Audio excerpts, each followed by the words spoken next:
सभी दर्शक भाई लोग से हाथ जो के प्रणाम बा, अब विनती बा, अर्जी बा, आग्रह बा कि रउरा लोग के बीच में खूबसूरत सा प्यारा सा एगो गीत लेके आयल बनी। एकरा के रउरा लोग ध्यान लगा के सुनी। आराम से के कर खातिर रोता रो हो ए भैया, हाँ जी, रउरा लोग केकरा खातिर रोवत नहीं बताई हमके कि केकरा खातिर रोवता रो। अरे रोवल सब बेकार बा,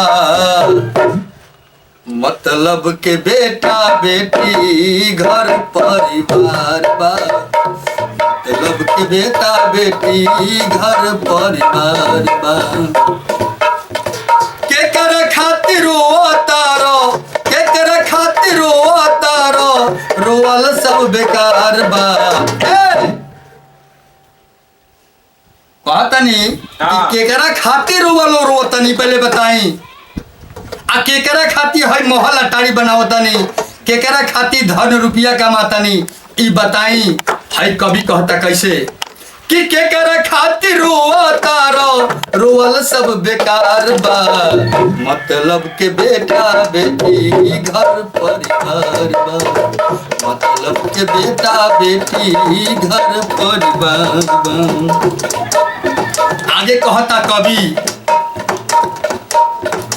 दिन रात खटी खटी महल बनवल, माया के बजरिया में नहीं लगवल, माया के बजरिया में नहीं लगवल। कामे न आई केहू ए भैया, समय आवे पर कोई काम है ना आवेला। कहे कि ये बबुआ ए भैया हमरा कुछ रुपया के जरूरत बा, तनी द तो कहे कि हमरा लगे कहाँ बा कि हम तारा के दी। कोई से कहबो कि ये बबुआ है दवाई के पर्ची बा, जा तारा छापरा बाजार तो है ले अइहो, तो कहे कि ना ना ना हमरा काम से फुर्सत नहीं खे, आ तहारा के कहाँ से हम लिया के दी। उहे कभी कहता कैसे, काम में न आई के हो, काम में न आई के हो, अरे रिश्ता हजार बा, काम में न आई के हो,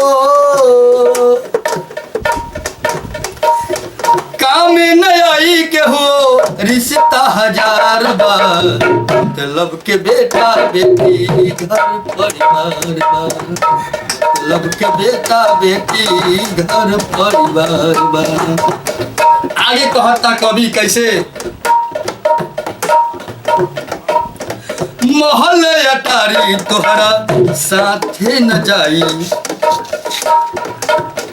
करनी के फल तोहरा यही जय भेटाई। हाँ महल अटारी तोहरा साथे न जाई, करनी के फल तोहरा ए दिली भाई, अरे करनी के फल तोहरा यही जे भेटाई। जगदीश राजा आई है, कहता रे जगदीश कैसे कि जगदीश राजा आई है, असल बोलल प्यार बा, मतलब के बेटा बेटी घर परिवार बा, मतलब के बेटा बेटी घर परिवार बा।